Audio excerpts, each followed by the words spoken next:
Are you ready to transform your pool into a stunning oasis? At Mainland Pool Service, they're a family-owned business committed to keeping your pool looking pristine all year round. They believe that pool care should be proactive, not reactive, which is why their skilled team handles everything from routine cleaning to complex issues with precision. They prioritize clear communication and personalized solutions to exceed your expectations. Join the Mainland Pool Service family today and experience the difference their expertise and dedication can bring to your relaxation retreat. Contact them now at mainlandpoolservice.com. Jeff Dunham, Artificial Intelligence, his all-new tour. Just Dunham. You're the other white meat. How can you be so smart on one hand and so stupid on the other? Well, you're half of it. I realize I could have avoided all this years ago with one simple word. I do not. Silence! Don't miss a Memphis. Friday, April 10th, FedEx Forum. Tickets on sale Monday, September 29th at jeffdunham.com. With living in luxury at Southland Casino Hotel, the good life is closer than you think. Members get one entry with every 100 points earned playing on their Lucky North Rewards card, plus one free entry daily. Win free play at our hourly drawings, and don't miss our Saturday grand prize drawings in March. You could win a home theater package, premium massage chair, an outdoor jacuzzi, and $250,000 cash. Luxurious prizes await at Southland Casino Hotel. Must be 21 or older. Play responsibly. For help quitting, call 800-522-4700. Let's face it, there's a lot of trash talk in basketball, but the great teams let their performance do the talking. Like Ford F-150 with Pro Power on board, a class-exclusive industry-first feature that turns your truck into a mobile generator and leaves the competition speechless. Ford F-150, official truck of the Grizzlies. Greatness starts here at your Mid-South Ford dealer. Class is full-size pickups under 8,500 pounds, GVWR.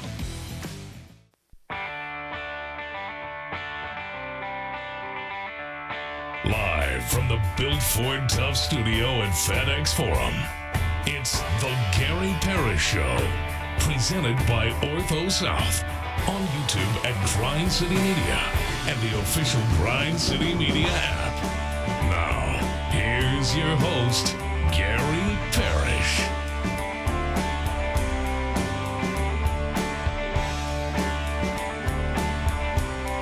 All right. I'm here. My name is Gary Parrish. I'm speaking to you from Midtown Manhattan. I'm in New York City. Bennett Doyle back in Memphis producing the program. Glad he's with me. Glad you're with me. Hope you're getting through the day best you can.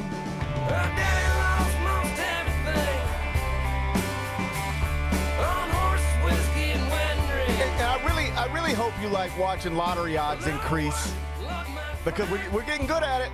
We're getting good at it. That's 8 straight losses. The most recent one coming last night in Chicago inside the United Center. Season-long losing streak. I'll talk to Bennett about it momentarily. First, though, quickly, let me set today's schedule for you. The next segment, around 10:15, Dr. Ed Scott's going to join me. He, of course, is the athletic director at the University of Memphis. He's a busy man. He had to replace a football coach, earlier in the year. Women's basketball coach, there was a move made there. Men's basketball coach is returning for a 9th season next season. That was formally announced yesterday. What went into the decision to bring Penny Hardaway back for a 9th year? I'm going to ask Ed Scott that question. What are the expectations for next season? I'm going to ask Ed Scott that question. The athletic director at the University of Memphis will join me in the next segment. Finish talking to him. We'll take a break, come back, do 5 more things you need to know, at which point we're going to discuss 5 previously undiscussed stories. Among them, the first 4 starts tonight. Texas NC State is the game between mediocre power conference teams. I'll talk to you about that in about 40 minutes. Aiden Holloway, Alabama's second leading scorer, he has been arrested on felony charges tied to an arrest. He had like 964 grams of weed. That's a lot. Golly. That's a lot of weed. You're either having a party or you're distributing, one of the two, maybe both. He's been separated from the team. Alabama is planning to play in the NCAA tournament without him. I'll get you updated on that unfortunate story. We'll do it in just a bit. The Oklahoma City Thunder are expected to cede all Supersonics history back to Seattle when that city gets an expansion NBA franchise. Seems like the right thing to do. I'll discuss that with Bennett. We'll do it a little later on in the show. The Lakers won again last night. beat Houston 192. Luka got 36. LA 8-1 in their past 9. We'll talk Lakers in the third segment. And happy St. Patrick's Day. I'm in New York City, which is, I saw last night, ranked as the 7th best place in the world to celebrate St. Patrick's Day. I saw that in one publication last night. I'm going to ask Bennett if I should turn up. Should I turn up today and celebrate St. Patrick's today? You know what? Maybe. I'll ask Bennett to guide me. We'll do that during a segment we call 5 More Things You Need to Know. Then we'll eventually do GP's Carryout, and we'll call it a day. So that's the rundown. We got a lot to get to, but I did want to start with your Memphis Grizzlies because game 67 of a scheduled 82 played last night in Chicago. The visiting team lost. Shucks. So in some ways, the visiting team, moved forward. Final score, Bulls 132, Grizzlies 107. So that's 8 straight defeats for Tomas Iselo's basketball team. Longest losing streak of the season. Big Bet Bennett, you sit right there. You listen to every bounce with the GOAT, Eric Hasseltine. This is your wellness check. Got to check on your people. You doing all right? I just hope it's all worth it, GP. I just hope it's all worth it in the end. Last night was really rough. It's been rough lately, but man, last night was really rough. I hope it's all for the greater good. That's the only way I can look at this. Okay, is that just I hope it be worth it. I just want it to be worth it. That was obviously a big loss as far as the standings go, and you play Chicago again next week, so we'll see. But it's all about those lottery odds, man. I'm focused. I'm focused now, and we got 15 games left, and I hope it's all worth it in the end. I feel like as a franchise, we are completely focused. Like we know. I feel like maybe for the first time in a while, it feels like everybody is pulling in the same direction. It feels like we all understand the assignment. And beyond that, as you and I have discussed many times, I've been hearing it from college basketball coaches for years. It's hard to win on the road in March, Bennett. I mean, you see teams have to go on the road to Rupp Arena in March. Good luck with that. You got to go to the Kennel in March. I mean, good luck with that. Winning basketball games. I've been hearing this since I've been covering college basketball. It's 2 decades now. Winning basketball games on the road in March can be very, very difficult. And so the Grizzlies have really run into that. This is March. As my friend and colleague John Rothstein says all the time, this is March. And the Grizzlies have just, same way Purdue sometimes runs into it. Sometimes UCLA runs into it. Sometimes, I've seen UConn run into it. Winning on the road in March, it can be challenging, and the Grizzlies are seeing that up close. Plus, when you're down 8 players, that's not easy either. Correct. I mean, if you want me to try to pull anything from the game last night, I'm okay. Thank you. I wanted to preempt that. I don't have a lot to add. I did listen to the whole thing. I was locked in, but if you want me to break it all down for you, I don't think I can do that for you at all. There is nothing I want less than you to break down the Grizzlies' 8 straight loss that came last night in the United Center to the Bulls. All right, let's just focus on what we need to focus on. The record is 23-44, alone in 11th in the West. 9.5 games back of Portland. We ain't never catching them. Now just 1 game ahead of New Orleans. We might fall below them. 8th best lottery odds in the NBA right now, which equates to a 26.3% chance to move into the top 4 and a 6% chance to get the number 1 pick.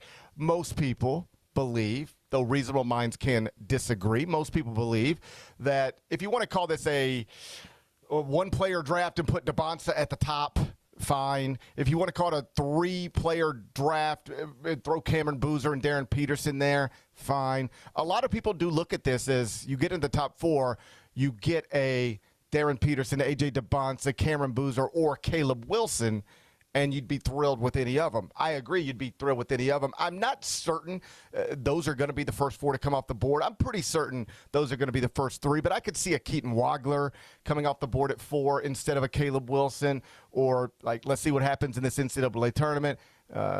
Darius Acuff Jr. goes on some crazy run. You could see him maybe cracking the top 4. He's got to be in that conversation now, although he is, 6'3", not 6'6". Yep.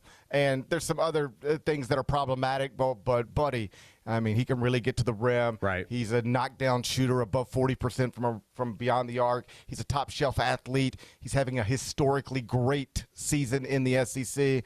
The draft is loaded, and the Grizzlies are positioned now to maybe, just maybe, have a top 4 pick in it. Maybe, just maybe, have the number 1 overall pick. You fall below New Orleans, and these numbers increase even more. And again, the Grizzlies are only 1 game ahead of New Orleans now in the standings. Who's trying to win, by the way. Yeah, because they have no incentive. They don't own their pick anyway. Right. So they have no incentive to do what so many other franchises are doing. If things go well, this is what I'm trying to tell you, Bennett. A.J. DeBonsa could soon move to 191 Bill Street, Memphis 10, 38-103. Well, that would be amazing, and it is kind of funny watching it from the other side because it does, I guess, kind of reassure like how this is all going as a Grizzlies fan, because Bulls fans were pissed last night. Okay, they were perfect. so mad about winning that game. I was like just looking at Twitter and like seeing reactions from a bunch of Bulls fans, and they were all just like, "What are we doing? Why? Perfect. Why?" Okay. Yeah. So this is where I wanted to settle. Then we'll get to Dr. Ed Scott, the Memphis athletic director. I know sitting through these losses is not enjoyable. Nobody's trying to tell you had a good time last night.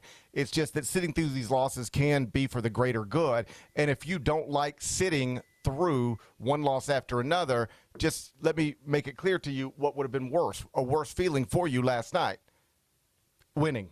You know what would have been tougher than losing? Winning. And Bulls fans are evidence of that. Chicago moved talent at the deadline. They are tanking, but they've won 3 of their past 6, and Bulls fans are upset. I just noticed Ricky O'Donnell, who covers basketball for SB Nation. We've talked to Ricky on the show before. Yep. He's a Bulls fan. He lives in Chicago, and this was his tweet last night after that game. Devastating Bulls win tonight. No chance of catching the Grizzlies for number 8 in the lottery. Only a half game ahead of the Bucks for number 9. Most likely finishing 10th, losing the extra 6% shot at a top 4 pick. They tore down the roster and will barely improve their lotto odds. That's from Ricky O'Donnell, lifelong Chicago Bulls fan. So if you're a Grizzlies fan and you just hated watching your team lose last night, just know that there are Bulls fans all over this world who hated watching their team win even more than you hated watching your team lose.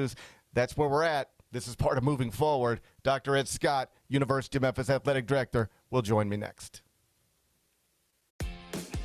New Amsterdam Vodka is an official partner of the Memphis Grizzlies. It's the only exceptionally smooth vodka that is 5 times distilled, 3 times filtered, and rated 93 points. New Amsterdam believes wins big and small become legendary when you celebrate them with your crew. So here's to the blue, white, and gold, the Memphis grit and grind, and reliving winning moments big and small with Tennessee's favorite basketball team. New Amsterdam Vodka. Find your wins.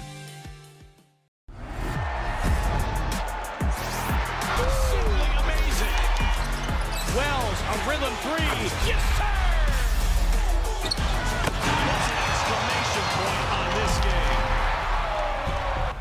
Grizz fans, defend your home court from pests with Terminix. Before cockroaches, spiders, and mice show up, Terminix it with our pest-free 365 Plus year-round protection plan. Visit Terminix.com today and enter code SAVE50 at checkout to save $50. Terms apply. Go Grizzlies! Kroger shoppers and Grizz fans. Want exclusive last-minute discounted ticket deals texted straight to you? Sign up with the new Kroger Buzzer Beater deal.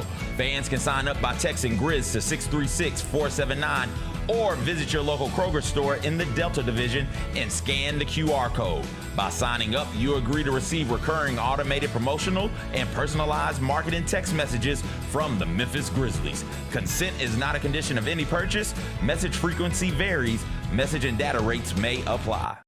Grizzlies fans, dunks, dimes, and no-looks are great on TV, but nothing compares to catching them IRL. And that starts with buying tickets at Ticketmaster, the official ticket marketplace of the Memphis Grizzlies and the NBA. Ticketmaster gets you to the game so you can catch every highlight in person. From seeing your favorite Grizzly stars up close to hearing the squeak of the sneakers on the hardwood. Put that jersey collection to use and get tickets at Ticketmaster. There's no better brag than saying you saw it live. See you courtside, Memphis.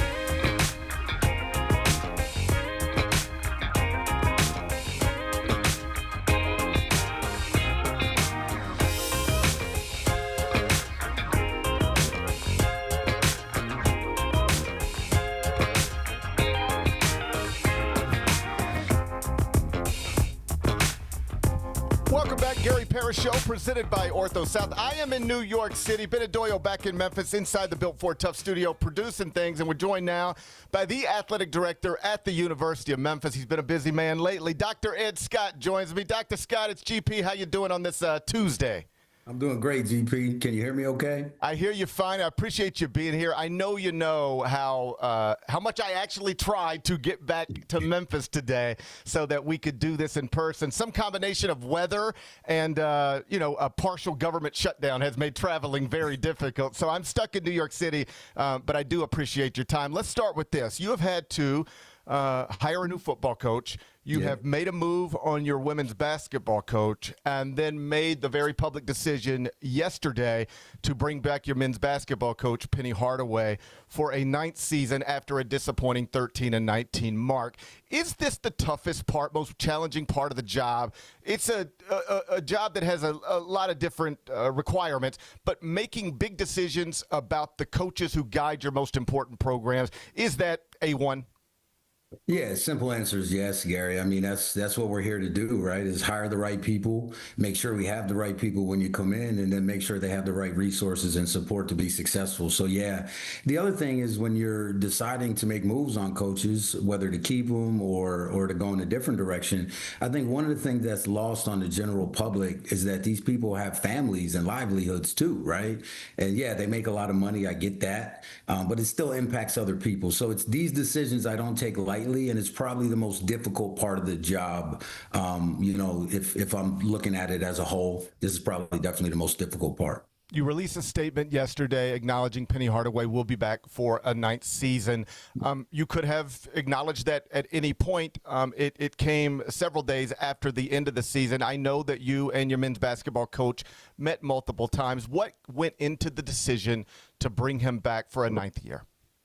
Yeah, a lot of things, Gary. I mean, who he is to the community, what he's done in the regular season, right, over his 8 years. I mean, I think he's 168 and 87.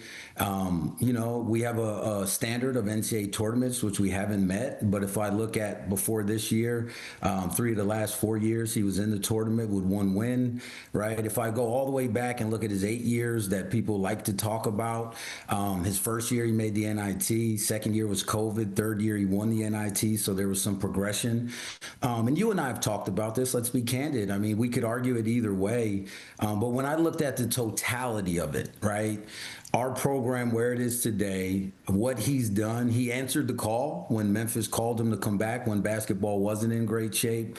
And then the biggest thing is this, Gary, I asked him, do you want to come back, right? Because this season has obviously been a grind on you. I can see it wearing on you mentally and physically. Is this something you still want to do? Do you still have the passion? And when he said yes, my next question to him was, do you have a plan for us to get better?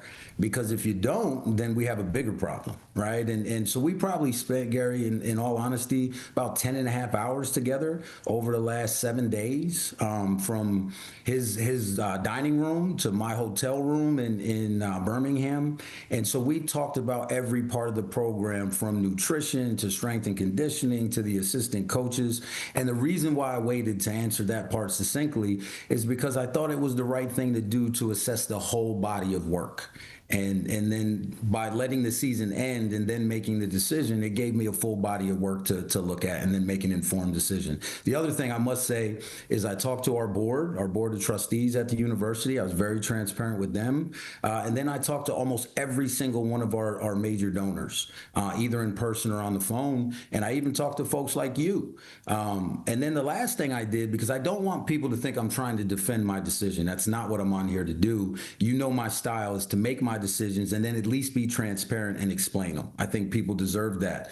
The last thing I would say is I talked to Tom Jurich at Louisville about the Denny Crum situation. I talked to Ward Manuel at Michigan about Juwan Howard. I spoke to Lee Reed at Georgetown about Patrick Ewing and John Thompson III. And then I have mentors like Gene Smith, who anyone would argue was a phenomenal AD at Ohio State, and talked to him. And then obviously my person is Carla Williams, who helped groom me and prepare me for this this role, and I talked to her for a while too. So after taking all of that information in, is where I came to the decision for this next year. It was best to bring Penny back. And the other thing people got to realize is he's under contract. This is not Ed Scott extending him. I didn't extend him after that tremendous season last year because we didn't win in the postseason. So I know that's a lot, but I wanted to give you all that because I don't think people realize what goes into this type of decision. No, that's all great stuff. I'm interested when you talk to Tom Jurich or Ward Manuel, and I think we can find the common thread between all of these situations. At Louisville, they had to make a decision what to do with a legend who had won a national championship. At Georgetown, like Patrick Ewing is Patrick Ewing. At Michigan, Juwan Howard was a part of the Fab Five. They matter in those places. I would argue not as much, perhaps, as Penny matters in Memphis, but they matter in those places similarly. When you talk to the athletic directors who have gone through similar situations, what do they tell you? Yeah, they all pointed out that the situation with Penny is a little bit different. One, because he's from here, grew up in the town. Two, he's arguably the most famous alum to ever come out of University of Memphis because of the emphasis put on sports around the world, and he's internationally known. And then the other thing is, Penny's going to live in Memphis whenever Penny's done coaching, if he retires or if something else were to happen. And so that's another factor that they said I had to equate for in my decision making. Ward was great. He said he needs to present you a plan that you can get behind. If he doesn't have a plan that you can get behind, you can't do it. You can't bring him back. Tom Jurich talked about making sure you get to your donors so they understand your thought process and so you can hear from people who are investing in your program. Tom also told me when you make your decision, have tunnel vision, right? Lee Reed said they're still trying to dig out of the issue at Georgetown, even though they have a great coach in Ed Cooley, right? And so I asked Lee, can you market your way out of this? And he said, no. And he said, that's what you have to be careful with. If you spend a lot of money to buy out a coach that you could have invested in the program and that new coach comes in and you don't have the same resources for that coach, can that coach be successful? Because if not, you're pushing the can down the road that way too, or kicking the can down the road. So each one of them had a little bit different take on it.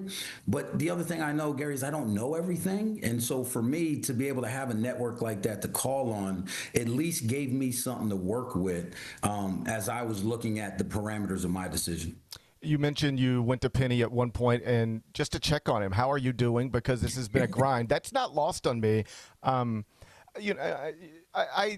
This is my job, I have a job to do, and so when situations arise, I have to talk about them. As I've joked, but it's not really a joke, about sometimes I don't enjoy my tone. If I go back and look sometimes, I heard that between you and Jess. I watched that. Yeah, I sometimes I don't like my tone, but I still understand I have a job to do.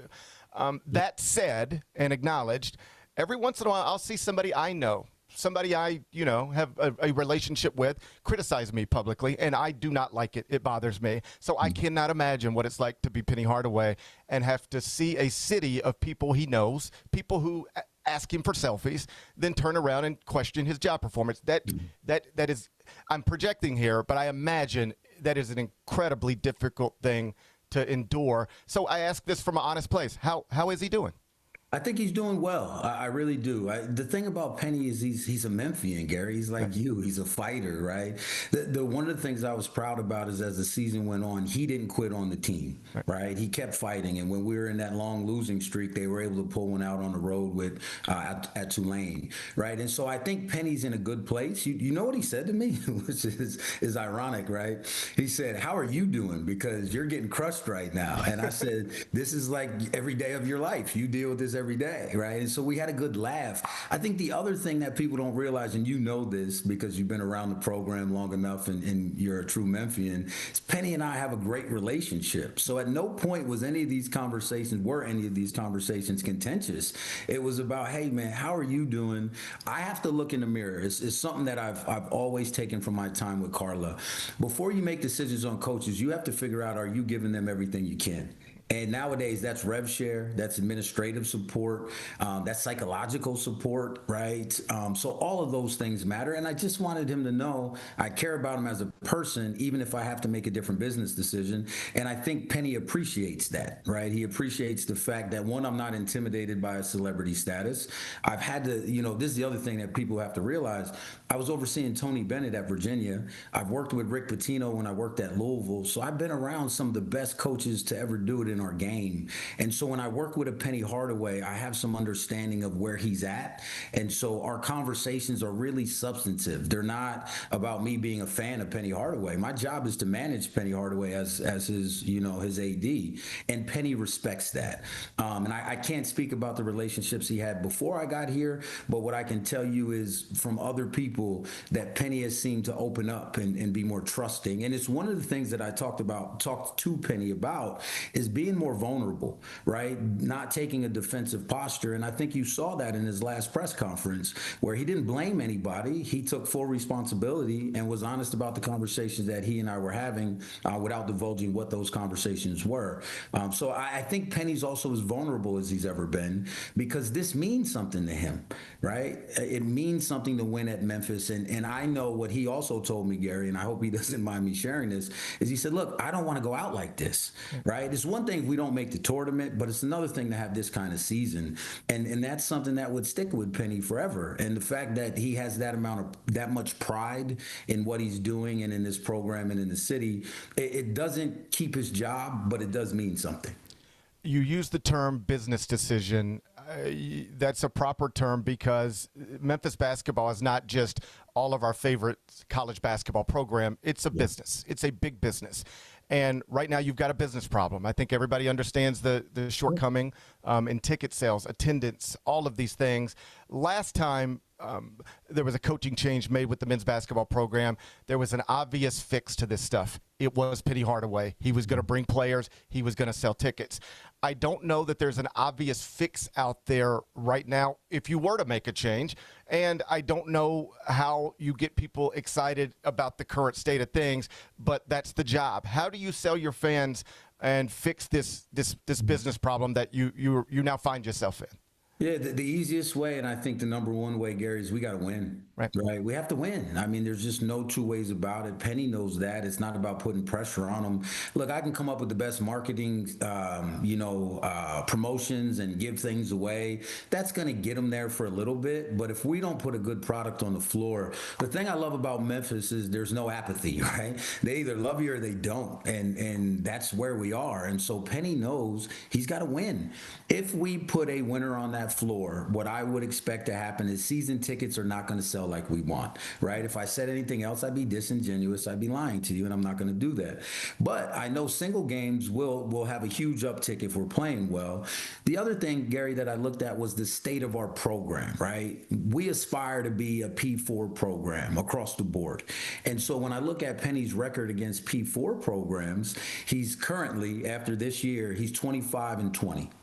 When I look at prior to this year, he's 24-14, right? And so one of the barometers I used to make this particular decision this year about bringing Penny back was, is Memphis basketball still in a good place? And what I've learned, because I don't come from Memphis, is there's a local perception and then there's national perspective, right? And you get to see it because you fly to New York and you talk to other people. You're not just in Memphis.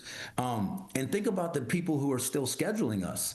These aren't guaranteed games. These are home and home games with Texas and Vandy, a 6-year series with Louisville, Baylor, right? I can go on and on. And so that also tells me, even with Penny as the coach, other programs are willing to play us. They're not going to play us if there's no benefit. And they're certainly not coming to Memphis to play us if there's no benefit for their program. So that's another variable that goes into it when I look at the business side of it. If we're playing well and Louisville's coming in here and Louisville's playing well, Gary, regardless of Penny Hardaway Hardaway or not, that FedEx Forum's going to be packed, right? And so I have to take the emotion out of it, which is hard to do. It's I'm not going to lie to you. It was a tough decision all the way around. But when I look at those factors that people aren't talking about, right? Those factors matter too. And I think our program is not where we want it, but if we win, I know the fans will come back out and support it because they love Tiger basketball. And the program is bigger than Ed Scott for sure, and it's even bigger than Penny Hardaway. And that's the conversations that I've had to have with him. You have to understand that, Penny. If I make a decision, it's not because I don't like you, it's because we got to do what's best for Memphis basketball. And I think Penny Hardaway believes that in his heart, which makes the conversations that much easier when you have a coach who understands that dynamic.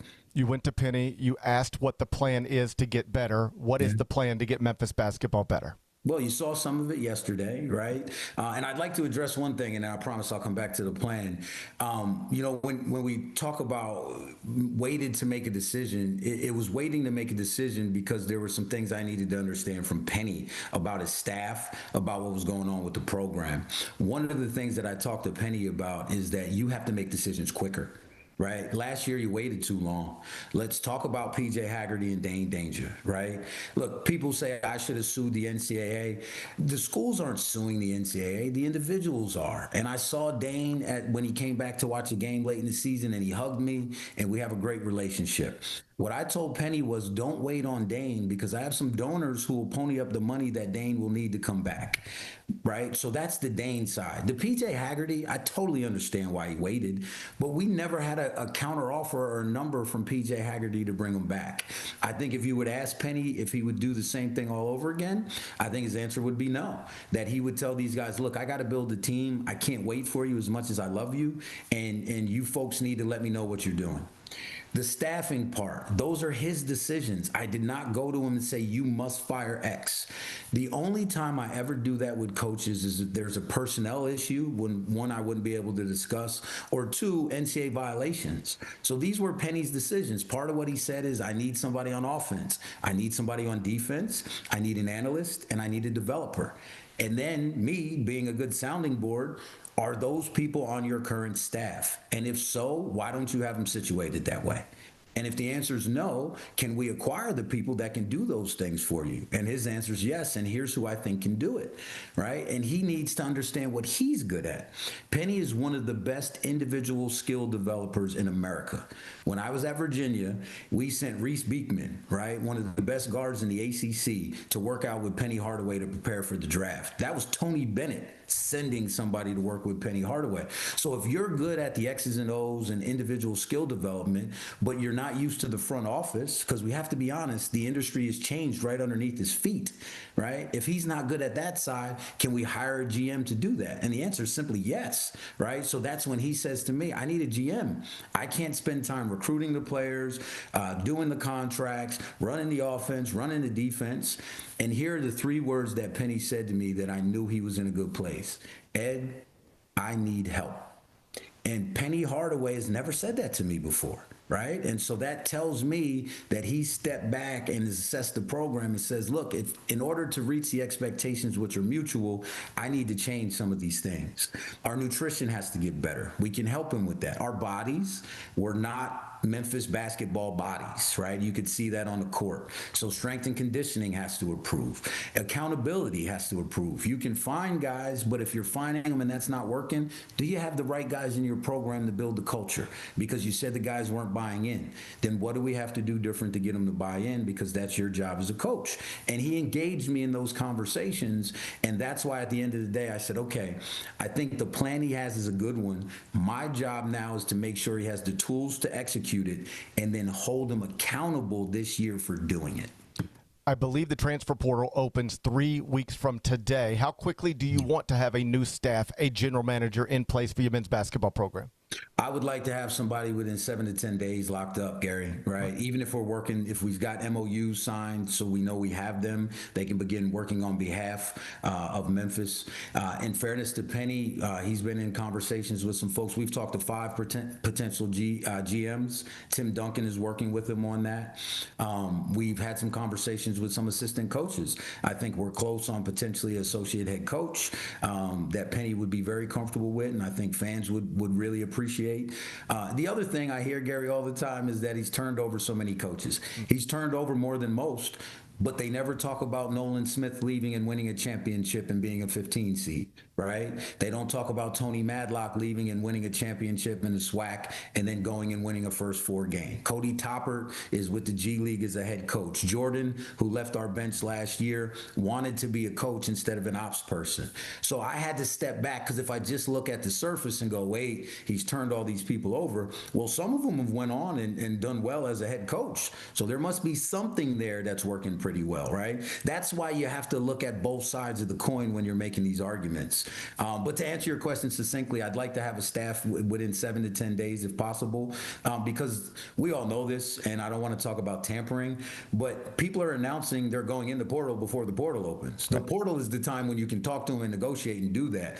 But if Penny doesn't have an eye on who he wants, both outside of the American, within our own roster, who he wants to return and who he wants to go procure nationwide, then we're going to have some problems. The other thing, and no one's talking about this, Cello has committed to us, a local Memphian. That's a heck of a ball player that is physical and can probably come in and play right away. We're still deep in the hunt with Fred Smith Jr., right? So there's some of that I had to look at too and say, okay, because when we've had Memphians, we've played pretty darn good, right? And that will draw some fans back as well. So that was another factor that went into my decision. So it's not just the coaching staff, it's also the roster, right? And how fast can we be prepared to build that roster and get them in here in the summer? Let's talk funding. Memphis basketball has been a priority on the campus for my entire life. Obviously, football is the revenue generator in college athletics these days, and in many ways the keys to realignment. So that's a tough thing to try to balance. Do you expect Penny Hardaway next season to once again have the best funded men's basketball program in the American Conference? And how do you anticipate it comparing to Power 4 plus the Big East, those types of budgets? Yeah, so the first way I would attack this question, Gary, is that the landscape has changed, right? Memphis has always been funded well, but a scholarship was a scholarship back in the day. Right. We didn't have to generate additional revenue, right? Our conference affiliation, and it's no knock on Pernetti or the American, because Tim and I have an awesome relationship, really do. The American, we just don't get as much TV revenue as some of these others, right? And the Big East schools that you refer to, they also don't have football, and they don't have to spread their resources. So looking at that as our baseline, yes, the answer is simply yes. I expect that in men's basketball, we will be the best funded in the American. Again, we were this year. I saw something come out yesterday where somebody had FOIA'd all the operating budgets of the Division I basketball programs. And if that information is accurate, I can't corroborate it, but if it's accurate because it's public information, then we are clearly the most funded from an operating standpoint. We know the coach's salary. Our Penny makes more than a lot of coaches in the P4, and he makes more than Big East coaches. And then from a rev share standpoint, I can tell you what folks like Georgia Tech have put out, NC State have put out, and some others, that we are above the numbers they're putting out. And rev share is what I guarantee Penny. So there's no doubt in my mind that we should be the most well-funded, not only in the American, but in the group of 6 in men's basketball. We have not gone backwards in funding in any sport since Ed Scott has become the AD. I've over doubled the funding for basketball on the rev share from when I got here. Football's numbers have gone up. Women's soccer has gone up. I mean, I'm not coming here to strip anything from basketball. And let's just get this out there to everybody. If we have any hopes of realignment whenever it happens at Memphis, both football and men's basketball have to be good, right? You have the A-10. I'll give you an example of basketball. We have the A-10 American Challenge coming, and you notice that Memphis is going to be in the first 2 iterations of that, because that was a stipulation from the A-10 that Memphis had to be one of the teams that played. If Memphis is that bad, then why does the A-10 want to make sure we're one of the 2 teams that are playing, right? And so, again, you look at all that and you start to go, okay, we're still in really good position, especially from a funding standpoint. And that's going to continue under my tenure. So when I hear, you talk about frustration of the public, and when you hear comments, that's one of the things, if I'm being completely transparent, Gary, that does get under my skin a little bit, because I have never taken $1 away from men's basketball. I've actually doubled their rev share and and giving them more an operating budget. I hope Twitter picks up on that. It's not sensational, Gary. You know they won't pick up on that. It's too easy. Let me ask you this. One of the ways I've sort of framed this whole thing is that what would have been what was a very complicated and challenging decision this March will become clearer, I think, one way or another next March. In other words, Penny Hardaway is going to be given every resource he needs to be successful in the American and go to the NCAA tournament again next season. If he does it, I would anticipate a year 10 is on the way. If he doesn't, things get more complicated. Or perhaps clearer, because we know what direction things have to go. But I don't want to put words in your mouth. Is it a clear pass-fail line? Is it you need to do this and this, or it's over? Or is it there more wiggle room in there for everything? Well, I don't think decisions are often that binary, right? You know that. I mean, you got kids. You want them to do certain things, and they don't do exactly that, but they're close enough, right? And there are extra factors that go into it. You and I talk about our kids, so I know this, right? So when I look at Penny, I look at it that way. But let me give you clear expectations. Okay. We schedule the way we do because we have two ways of making the NCAA tournament, which a lot of people in our situation do not, right? We schedule that hard in the non-conference, and if you look at this, not this past season, but my first year with Penny, we went 29-6, right? Had we stubbed our toe and lost in the semifinals, we would have probably been a 7 or 8 seed and we would have got in at large. Right. So there's a clear path for Memphis basketball to get an at-large bid based on who we are, based on our resources and who we play. The other avenue is if we don't play well in the non-con, then we can also win the conference and get in that way. So my expectation, and when I took the job, I clearly asked Dr. Hargrave and the board members I met with, what is your expectation for men's basketball? Because if it's not realistic, I don't want the job. And they told me the expectation is to make the NCAA tournament, and the goal, which expectation is minimum, goal is where you want to go in life, right? And the goal is to win games and make a run in the NCAA tournament. And so my expectation is that if Penny's plan is as good as I believe it is, and one we're going to support, then he needs to make the NCAA tournament. Now, injuries happen. I get that, right? And so Tyrese Hunter and Dante Harris going down last year, that probably cost us a chance to win that game against Colorado State. Those were two of our best guards that could have played defense on the young man who had a great game against us. So when you look at that, I got to factor that in. I don't do win-loss totals, Gary. Sure. I don't believe in 20 wins is the magic number, right? That 20 wins against who, right? So all of that matters. So for me, my expectation, and I think when you hear Penny Hardaway talk, he's going to say the exact same thing. The expectation we have for Memphis basketball is to make the NCAA tournament, and we have two distinct paths of getting there. And if we do like last year, right, which is what South Florida's really done this year, is you can really lock it up on your way, right? And that year we had last year, because of the non-conference, gave us a 5 seed where, South Florida doesn't get the same advantage, if you will, because they didn't have the same non-conference schedule. So it's a clear indication of where Memphis basketball sits on the overall landscape. Just a few more things for you, and I appreciate your time. You mentioned you talked with the ambassadors about this one after another. When you talk to the people who, at the end of the day, ultimately, you can't make a decision in a certain direction without them, even if you want to. So these are wildly influential and important people. When you talk to them, what is the feedback you hear? Yeah, it's really everybody. I don't want to say everybody. The overwhelming majority of people said this: I love Penny Hardaway, but we got to get basketball right. And then the last comment, which as an AD, right, which is why when I hear all the things on Twitter and all the other places, and I read everything, right? I like to gather a lot of information. I don't let it bother me. A lot of people are like, you shouldn't read it. No, I want to hear what people are saying, because sometimes they got great ideas. Sometimes they're not so good, Gary. But with that being said, what I heard from all of them was, we trust you and we support you.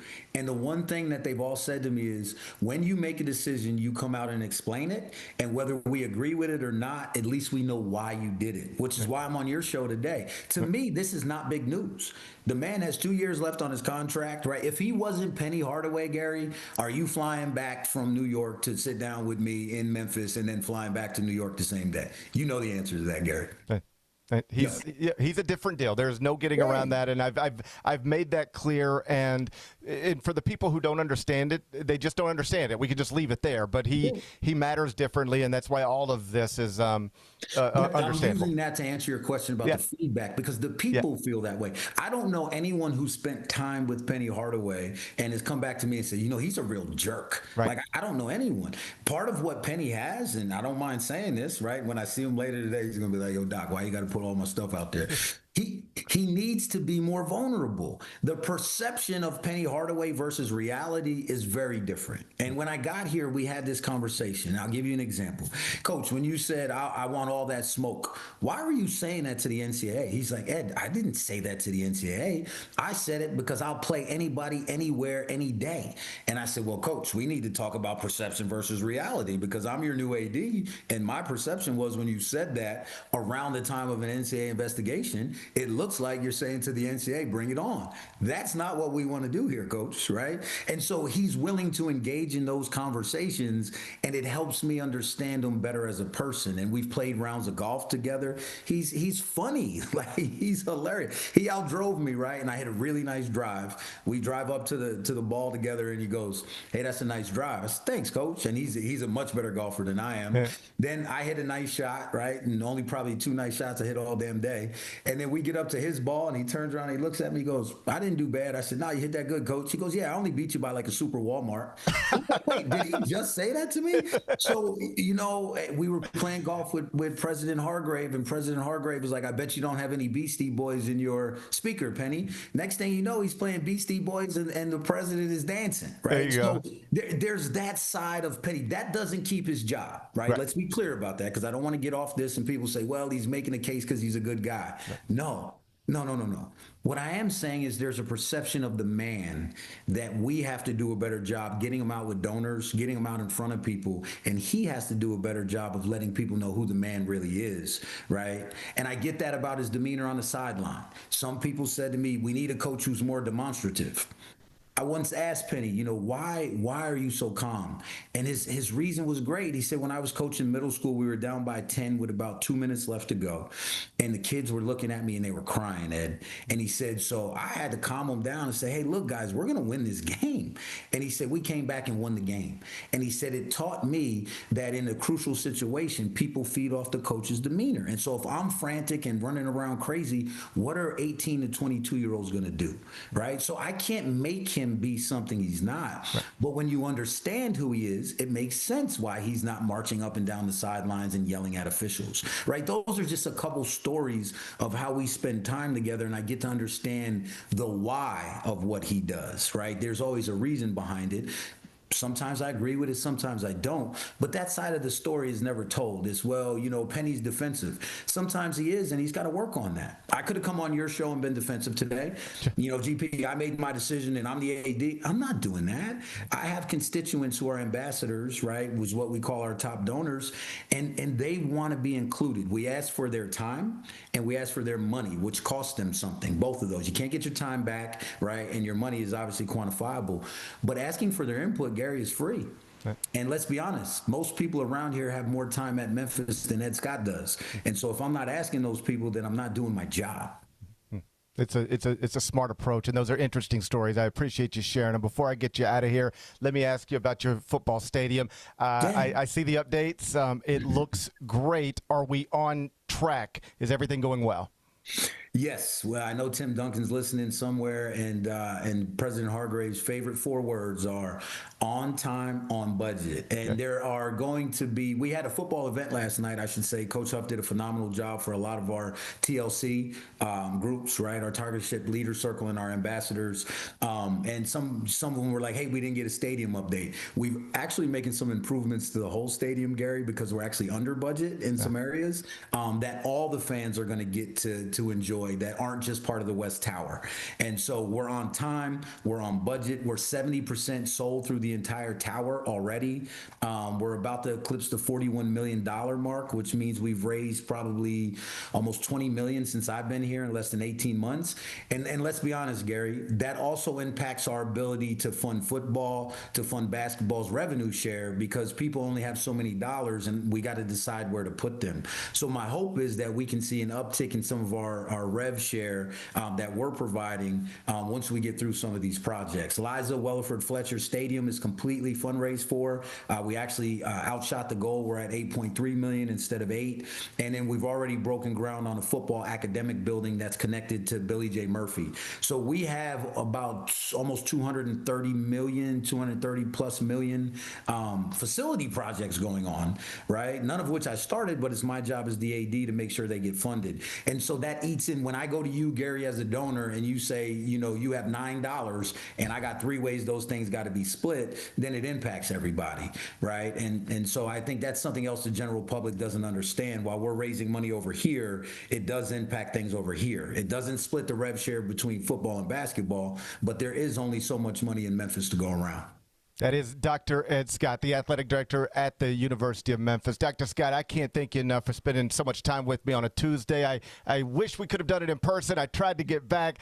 Next time we will. Thank you so much for being here. And I think, speaking on behalf of University of Memphis graduate, your transparency here is genuinely appreciated. Thank you. Well, thanks, Gary. I think that's the only thing I can do as a leader, right? We're going to find out if my decision was right. We're going to find out if Penny's plan is right. But the one thing I can do is talk to our people and be honest. And I just want to appreciate you for throwing on a jacket for me today, too, man. I really appreciate that. I knew you were going to have one on. I wasn't going to go so far as the collar, but I could throw on a coat. I appreciate you, buddy. Thanks again, and good luck up there in New York, okay? Thank you so much. I'll see you. That's Dr. Ed Scott, the athletic director at the University of Memphis. Bennett, here's what we're going to do. We're going to take a break, come back, and I want to get your thoughts on what you just heard from the athletic director of your alma mater. That's what we'll do next. Gary Parrish Show, presented by Ortho South.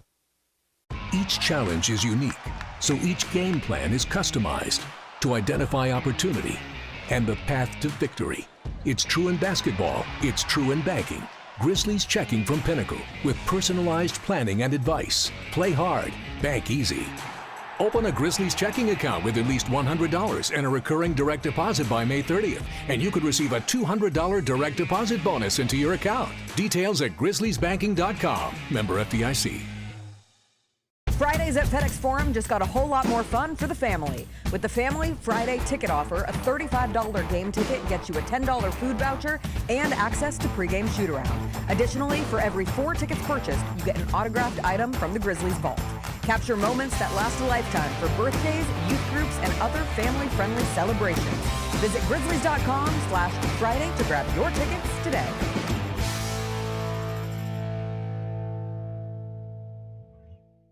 Junior Grizzlies summer camps presented by Ortho South are the key to a slam dunk summer with over a dozen 4-day camps perfect for hoopers ages 6 to 14 looking to build fundamental skills and make unforgettable memories. With camps across the Mid-South in Tennessee, Mississippi, and Arkansas, you won't have to go far for the ultimate hoops experience this summer.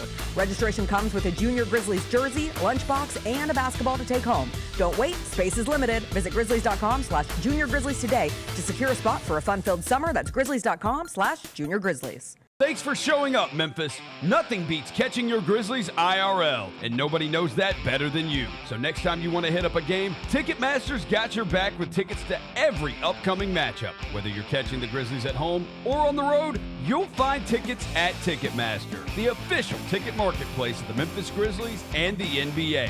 Keep putting that jersey collection to use and get Grizzlies tickets today. There's no better brag than saying you saw it live. See you courtside again soon, Memphis.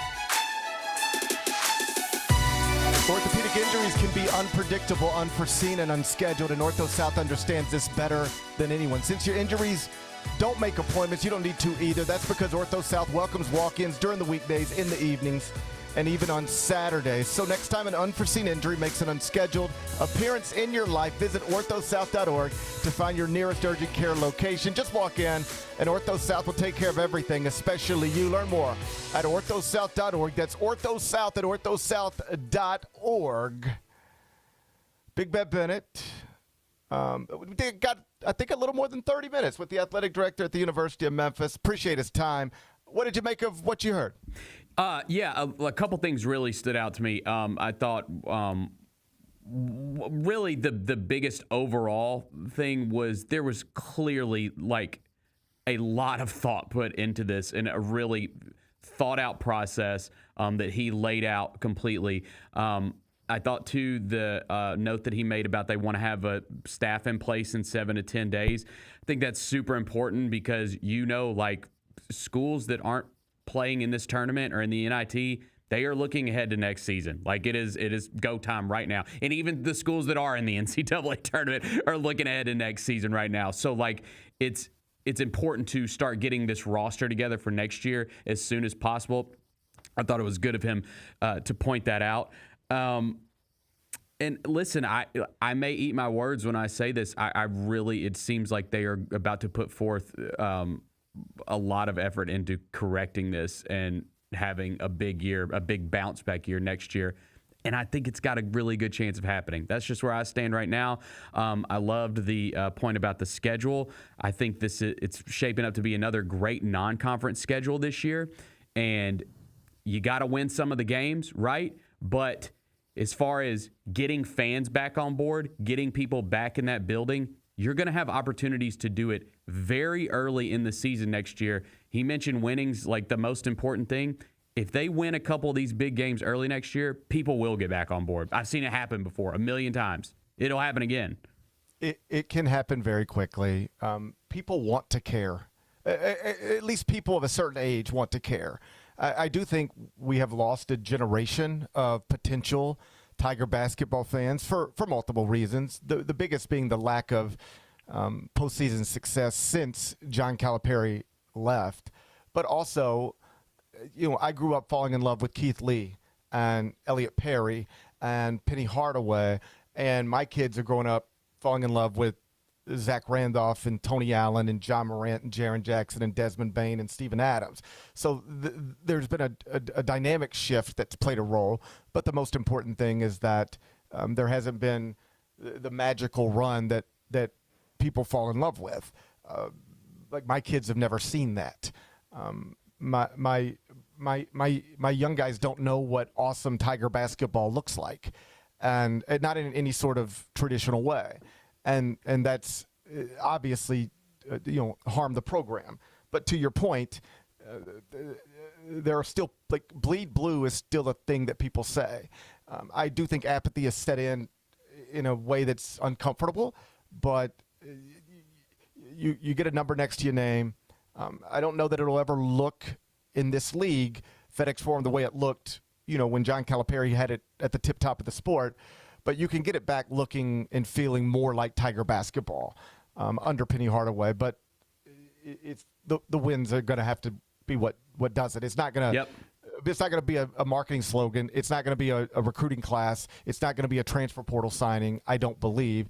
It's going to have to be, hey, Memphis is playing basketball again. This is Penny Hardaway's ninth season. And, oh, boy, they look good, and they're on the way to winning the conference championship and going back to the NCAA tournament. That's how you get people back reengaged, and hopefully it works that way. You heard Dr. Scott say once again, and yes, it is once again, the program will be the best-funded program in the American, just like it was this season when it finished tied for 8th. If you're wondering why we even have to have these conversations, it's because the best-funded program in the American finished 13-19, tied for 8th in the conference in year 8, and the first 8 years featured just 3 NCAA tournament appearances and only 1 NCAA tournament win. You heard it from the athletic director at the University of Memphis. I'm glad you did, because some people don't want to take it from me when I say that's not good enough. relative to any normal Memphis historical standard, it's not good enough. The athletic director made it clear, like, it's not good enough. Things have got to be better. And so what they're doing now is setting him up to succeed. You are giving your most beloved alum and a civic icon, you're going to give him every resource possible to pull himself out of this uncomfortable situation. And if he does it, man, that is great for everybody. And if he doesn't, then by this time next year, that decision that needs to be made, one way or another, should be much clearer. Right now, you heard Dr. Scott say this was a lot went into this. I mean, I know some people have said Penny was always coming back. I think if you listen to what Dr. Scott said, that's just not true. You could have announced last Wednesday that Penny Hardaway was coming back. You could have announced with 3 weeks to go in the regular season that Penny Hardaway is coming back. You could have leaked it while there's speculation everywhere to Munns, to Parth, to Pete Thamel, to John Rothstein. If you wanted the questions to stop, you have the power to make them stop whenever you want, if you're certain you know what you're going to do. Like I told you, this was up in the air to some degree. It is possible they'd have never been able to get the money to actually get it done, but the thought process and what should be done here was very much up in the air. Dr. Scott said he went to Penny Hardaway, and first thing was just like, are you sure you want to keep doing this? Are you okay? Penny made it clear, both privately and publicly, that he wants to continue to do this job. He wants a year 9. He doesn't want to walk away under these circumstances, and I understand all of that. And yes, that does matter. That might not matter with any coach. It might not matter with any other coach. But, yeah, it matters with Penny Hardaway. He wants to keep the job. He's your most famous alum. It is reasonable to keep him, also reasonable to not. But it's a decision that could reasonably go any way because of who he is. And if you move on him, it is expensive. You alienate him, perhaps forever, from his alma mater, certainly from you. And you fracture the fan base in a way that would not have been fun. When you weigh all that against doing what's actually been done, as I told you leading up to this announcement yesterday, it makes sense to me. As I told you multiple times last week, if I were in charge, this is what I would have done too. I can't promise you it's going to work. Neither can Dr. Scott. Neither can Penny Hardaway. But I can promise you from an honest place, I think when you throw everything into the pot, stir it up, and see what you're looking at, this is the right way to do this, because though there is wiggle room, you know, if your two best players tear their ACLs in January and things go the wrong way, well, then things went the wrong way because your two best players tore their ACLs in January. That'd be tough for a man to lose a job under those circumstances.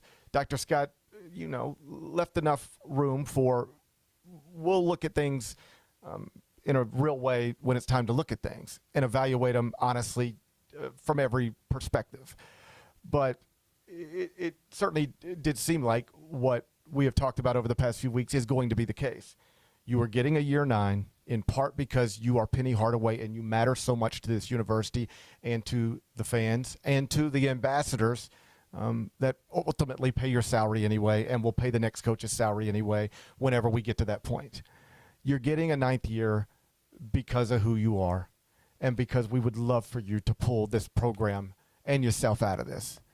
But you would better pull yourself out of this next season, or else year 10 is unlikely. Do you think that's a fair assessment of what we heard?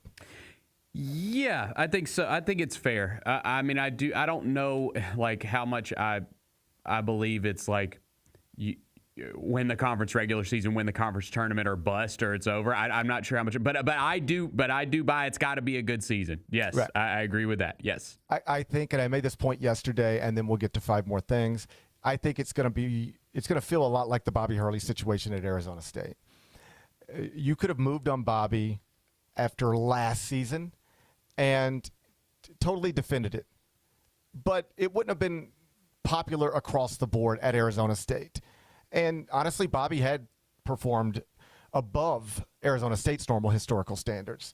So his defenders would always point to that. It's not like Bobby Hurley took Arizona State and ran it into the ground. He didn't take it to the top, but he performed above what most Arizona State coaches have ever performed. With Penny, respectfully, it's the opposite. It's below the normal historical standard. But Bobby Hurley is a college basketball legend, but not really at Arizona State. Penny Hardaway matters immensely more at Memphis than Bobby Hurley matters at Arizona State. But my point is, Bobby Hurley was a 10-year coach at Arizona State, and people did like him, and he did matter. And so what they decided at the end of last season was, we're going to give you the resources to build an NCAA tournament team, to build a team that should play in the big dance, and then we're going to get out of your way. And if you do it, we can't wait to give you a new contract. And if you don't, we will all know next March, hey, we tried. We let this thing go as long as we can, but it's time now to pull the plug. Perhaps we should have done it last year. We wanted to give it every opportunity to succeed, so we did, but we now know what we have to do. My prediction is that by next March, whenever Memphis plays its last basketball game of the season, it will be clear in most people's minds, and by most people I mean Memphis fans, ambassadors, Ed Scott's, perhaps Penny Hardaway's as well. It'll be clear one way or the other what needs to be done. Either this general manager and new staff will build something that Tiger fans can be proud of, appreciate, and watch succeed, and then Penny Hardaway and everybody else theoretically could be back for a year 10. Or it falls short of expectations despite being the best funded program in the American once again. And then it becomes hard to defend getting a year 10. If you moved on Penny Hardaway on March 17th, 2026, after a 13-19 season, it would be not across the board popular with Memphis fans. Some would think you did your favorite alum dirty a year after he won a conference championship, and they would say that forever. I could argue against them. I don't see the point. You're not going to change the way people feel about Penny Hardaway. They love him, and I understand it. I'm not ignorant to it, and I actually think it plays the biggest role in all of this. But even those people, if you have another disappointing year, and frankly, with the way this program is funded and the league it plays in, anything short of you should win the regular season title, you should go to the NCAA tournament, and the only excuse should be injuries that pop up, and there's nothing you could do about that. If you don't meet that standard, I think even the people who would be furious if Penny Hardaway was moved after this season, I think even they might not endorse a move next season after it's over if it's disappointing, but they wouldn't yell about it in a negative way because it's not easy to defend right now other than to just say he's Penny Hardaway and he's different, and if you don't understand, you don't understand. But if there's another year of falling short of expectations, then I think everybody will know what needs to be done. Yes. One other thing I wanted to point out before we move on. I'm stoked about because he talked about it at the end. I'm stoked about the new look football stadium. It looks so good when you drive past it. I think we talked about how important it is for people to come fill up this arena and support this basketball team if they're winning games. The football stadium, that's one of the, we'll see what a Charles Huff team looks like, but that thing and the effort and resources they put into that, you should just want to go to that to check it out this year, in my opinion. I'm stoked to just go see it as soon as I can and see all the upgrades that they've done on the inside. I think can be a big point of civic pride, to be quite honest. So I'm really excited about the football stadium. I hope so. It does look great based on what I've seen. I never want to speak out of both sides of my mouth. I'm not the vice president. I am always against off-campus football stadiums. I had rather a plan been in place decades ago to get a properly sized football stadium somewhere on that University of Memphis campus to be used as a magnet to draw me and my family back to that campus where I spent some formative years in my life. There is not really a reason for my kids to be on the Memphis campus. any more than there's a reason for my kids to be on the Ole Miss campus, except at Ole Miss, they have a big football stadium right there in the middle of it. They play football games, and sometimes my kids go to football games. So they're on the campus where their mother went to school and graduated. They're never on the campus where their father went to school and graduated because we don't play football games there. We don't play basketball games there. I've been doing that show for 20 years. I would always prefer an ambitious idea aimed that way than this. But I also live in the real world, and that just was not going to happen. And so when the next time we sit in Simmons Bank, it will be the nicest football stadium we have watched Tiger football in forever. In the history of Tiger football. So I am looking forward to that. I'll just leave it there. I'm looking forward to it. Me too. And perhaps that's the best way to put it. The next time you watch Tiger football in person, you will be sitting in the nicest football stadium Tiger football has ever called home. All right? So let's celebrate that. Let's celebrate it. I'm going to celebrate that. I got 5 more things you need to know. Number 1. Hey, the first 4 is tonight. That means the NCAA tournament gets underway. Okay. UMBC and Howard to get you started. That's 5:40 Central on True TV. And then you get 2 mediocre power conference teams. It's Texas and NC State, both 11 seeds. The winner advances to the round of 64. NC State, a 1.5-point favorite tonight. NC State, of course, coached by Will Wade. Texas, coached by Sean Miller. Will Wade caught up in the FBI scandal while the head coach at LSU. Sean Miller caught up in the FBI scandal while the head coach at Arizona. Bennett, on a scale of 1 to 7, how likely do you think it is tonight that the FBI raids UD Arena? I think probably unlikely. But you never know. I am kind of excited about these games. This is the time of year where we all have to find out where True TV is on our TVs. But I got like the voice remote that you can just talk in now, so it's way easier than it used to be. So I was thinking about this because it used to be a thing like, what is True TV? Because nobody knows. Nobody has ever seen True TV. You see it once a year, and it's tonight, and then you see it tomorrow night, and then that's it. Then you don't see it again until next March. Yeah. So that used to be a thing. Like, how do you even find it? And now you know how you find it? The same way you find everything. You just type in your phone, or so you just go, what channel is True TV on DirecTV? Siri, what channel is True TV on DirecTV? Come on, talk to me, somebody. Damn, even she don't know. Well, she's just not talking to me. I think I turned her off, maybe. Okay. But I bet I'm making other people's. I bet I'm making other people's stuff go off. Watch this. Good luck, Siri, everyone. Siri, hey Siri, hey Alexa. I can get everybody's stuff going. Hey Siri and Alexa. Hey Alexa. Hey Siri. What channel is True TV on? DirecTV.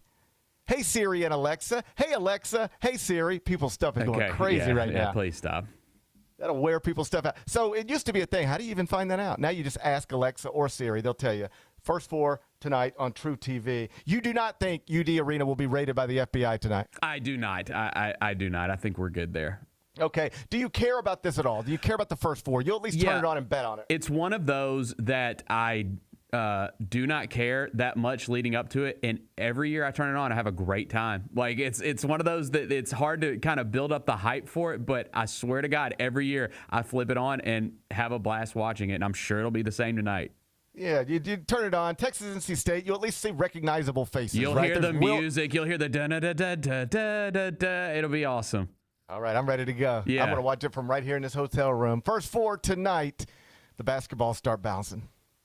Number 2. Aiden Holloway, this guy, starting guard at Alabama, second leading scorer, was arrested yesterday morning. I think we've mentioned it at the end of the show. We now have more details on the case. Dude, drug agents went into his apartment and found more than 2 pounds of marijuana. 2 pounds. 2 pounds is wild. 2 pounds is a lot of marijuana, Ben. How long do you think it takes a man with a beard to get through 2 pounds of weed? I mean, probably months. Months? Yeah, 2 pounds? I mean, with a good beard. You know, like gray and like that. Yeah. I'm gonna confidently say months. Yeah. Okay, Bennett. Okay. Yeah. Oh, did you think that was too quick? No, I don't know about weeks. I really have to put my mind to it. I'm just trying to see how serious you are about it. I gotta work, man. I don't know. I don't think weeks is possible. That is the thing. That is the thing. If you've got to work, it can slow you down a little bit, you know. Yeah. I mean, you just well, look some up, people don't mind that. Some people can function just fine. Not me. Not me. And then some people, you just been watching YouTube for 38 minutes. You don't even know why. Right. Like, why am I watching YouTube for the past 38 minutes? Insane, bro. Come on. Like, what are you doing? Did he project as like a? I'm assuming he's not projecting as like an NBA guy, is he? No, because he's little. But I mean, he was former 5-star recruit. I mean, this is a real basketball player. He's the second leading scorer for Nate Oates' top 4 seed in the NCAA tournament team. And so they executed a search warrant at 8:45 yesterday morning, which suggests like they were onto this thing. This ain't no like traffic stop and we've smelled weed and so now we're going to search your car. This is like open the door. We smell a field of marijuana in your house. No, it's like, no, we have a warrant. We have a warrant. We're here to get the weed. Like they knew there were, I mean, I don't know. I'm not a cop or a detective. I don't know what was going on, but that's a lot of weed to be having in your apartment when you're representing the University of Alabama. So they've separated him from the team, which I know somebody might say, well, of course, but I mean, they had a player involved in you remember that. I was going to say, I'm actually surprised they did separate it from the team. So you can Google the Brandon Miller incident in Tuscaloosa if you want to. And this one, it looks like it got triggered by university affairs. Like, hey, there's a code of conduct, and if you get charged with a felony with 2 pounds of weed in your apartment, you can't represent the basketball program until we get this resolved. So Nate Oates has said they are planning to play in the NCAA tournament without Aiden Holloway. So unfortunate development for the Crimson Tide. Yeah. You know, you got to, I don't know. If I was a star basketball player in the SEC, you know what? I say things like this all the time. Like, I don't say things like this all the time, but I think things like this sometimes. I go, I don't know how you could do that. And then I go, think about all the times when you were that person's age where you did something that if it actually went the wrong way, people would go, I don't know how he did that. Yeah, but this is stupid. This is stupid because there's a huge difference between a college kid having weed on them and then having 2 pounds of weed. Like, that's just stupid. You're being stupid. I mean, yeah. I mean, that's. I can say, hand to heart, I never had 2 pounds of weed in my apartment when I was his age. Like I'm pretty sure it takes a lot for the cops to come after you these days for weed. Like, and I think 2 pounds will probably do it. In fairness, I don't think I could afford 2 pounds of weed when I was his age. Who could, man? God. Well, I mean, NIL. NIL. You said he was the second most important player on the team. Like, I'm sure he's doing okay. This is very much the byproduct of NIL. This is where you're gonna have Tommy Tuberville in front of Congress talking about. You see what happened at Alabama? You see what happened when we started giving these players money? Now they're buying 2 pounds of marijuana. This is why we should have. That's gonna be a talking point for sure. This is why we should have never paid these players. Because now all they're doing is buying 2 pounds of marijuana. This is my Tommy. I don't even think that's a Tommy Tuberville impersonation. I think it's just a Southern idiot impersonation. I thought it sounded pretty good, actually. Thank you. Anyway, good luck to Alabama. And, I mean, 2 pounds is a lot. Here's what he said. In the police report, here's what it says. Holloway stated that he wanted to remain silent, but then stated that he only smokes. You smoke a lot then, man. 2 pounds is a lot. 2 pounds is a lot. 2 pounds is a lot, man. It is. It just is. At that point, you have to say, listen, I've made it. I got a great NIL deal, and my best friends don't have a great NIL deal, so I buy all the weed, and that's why I have so much, because me and my friends, we like to have parties at our apartment, and we didn't think it was going to lead to a felony charge. I guess that's your best bet? I don't know. Good luck. Let's just wish him luck and move on. I wish him luck. Number 3. The Oklahoma City Thunder are expected to cede all Supersonics history back to Seattle when that city gets a new NBA franchise. If you remember, we used to have a franchise called the Seattle Supersonics. Sean Kemp played for them. Kevin Durant did for a year. Sure did. Russell Westbrook was drafted by them. Then they moved to Oklahoma City. Basically, what was done to them, same thing we did to Vancouver. We just took their franchise. And yet, all the Supersonics history travels with Oklahoma City. So, like, somewhere in Oklahoma City history, I gather, like, Sean Kemp is on the all-time scoring list, right? And Oklahoma City has said, when you guys get your little basketball team, while we're over here stacking championships, when you get your little basketball team, while we're over here stacking championships with your old basketball team, when you get your new little basketball team, we'll give you all your little history back. So you can have all your little Gary Payton and all your little Sean Kemp stuff, and we'll just focus on our Shai Gilgeous-Alexander MVPs. That seems fair, doesn't it? I mean, it's hard for me to speak on this because I root for a franchise that just rebranded with the old city's color scheme. So it's gotta. I should be. But yes, it seems like the right thing to do in my opinion. And in fairness, the Thunder have never worn Sonics throwbacks or anything like that. Like they've never tried to claim that. So I think that probably they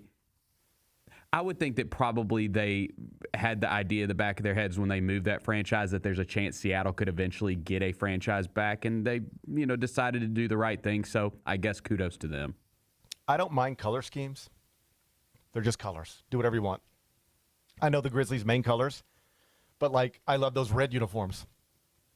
So if I'm going to say things like, I love the red uniforms, then I can't get caught up on color schemes. But I do not like anything connected to Vancouver on the Memphis Grizzlies uniforms. Oh yeah, I mean you're just wrong. I'm wrong? Yeah, I love it. You like the word Vancouver on Cedric Coward's... the word Vancouver. Okay. I don't mind it. I have Vancouver Grizzlies gear. I don't want the word Vancouver on Cedric Coward's chest ever. Well, and it worked out okay, and you obviously saw a lot of that this season with the 25th anniversary because when we came over from Vancouver, we still wore that color scheme in those jerseys. So I don't know. It's completely different with OKC and Seattle, just two completely different things, right? Here's the colors. Yes, of course. Here's what I mean. I never want to turn on a television and see the Memphis Grizzlies with the word Vancouver attached to them. And keep in mind, these decisions are made by people who know more about this stuff than I do. My opinion on this matters not at all. It's just my opinion on this. We took that franchise fair and square. That's ours. Vancouver, if you want to see a basketball team with Vancouver across the chest, get you a basketball team and call them the Vancouver somethings and put them across your chest. But this is the Memphis Grizzlies, and I don't want to see the word Vancouver anywhere. I don't care about the colors because colors are just colors. Damn. But I want to see Grizzlies or Memphis or MEM or something like that. But I got no use for the word Vancouver. I respect it as a city. I hear it's wonderful. But we stole that franchise to go to Vancouver. Fair and square, Bennett. We stole the franchise fair and square. It's ours. And every time they play, they should play in something that either has Memphis, MEM, or Grizzlies, but nowhere the word Vancouver. Okay. I'll stand on that. 10 toes down. That's fine. It doesn't bother me as much, but I respect the stance. I think Oklahoma City's doing the right thing, by the way. That's their stuff. All this NBA stuff that happened in Seattle is NBA stuff that happened in Seattle. It should be attached to the Seattle franchise. In fact, that would be my standard. The franchises move. The Pelicans did this too, by the way. They gave Charlotte back their old Charlotte Hornets branding. I think accomplishments, records stay with cities. Whatever happened in Memphis for an NBA franchise happened in Memphis for an NBA franchise. Whatever happened in Vancouver for an NBA franchise happened in Vancouver for an NBA franchise. Franchises can come and go. Seattle can lose the Supersonics, then get a new franchise decades later. When we look at the record books, stuff that happened in Seattle is stuff that happened in Seattle for the Seattle NBA franchise, regardless of whether it was the Sonics or this new franchise. I'll stand on that too, 10 toes down. Okay. I respect the Saints. By the way, when this happens, this expansion happens, the expansion draft's going to be an all-time night. I can't wait for that. That's going to be fun. Like it's going to be wild watching players get plucked from other teams. That'll be a wild night. Oh, I don't think we have in the time of social media, we haven't got to enjoy a good expansion draft. No, because the last one would have been the Charlotte Bobcats. And yeah, I don't know how much. I mean, I think people were using MySpace. I'm not sure how active MySpace was. Maybe Facebook was young back then.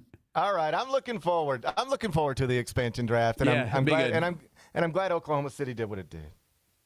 Number 4. The Lakers won again last night, 192, beat Houston. Luka got 36. LA is 8-1 in their past 9. So this is just sort of a weird way the NBA is covered. We talked about this, I think, yesterday with Charles Barkley's comments connected to the Lakers. And so they're getting ready to put on a primetime Lakers game, LeBron, Luka, and part of the setup is like, and the Lakers, I guess at that point had won. If they're 8-1 in their past 9, they would have been, let's call it 7-1 in their past 8 or 6-1 in their past 7, something like that. They were playing well. And Charles goes on television. He's like, last thing I want to hear is that the Lakers are contenders. The Lakers aren't contenders. They stink. They aren't contenders.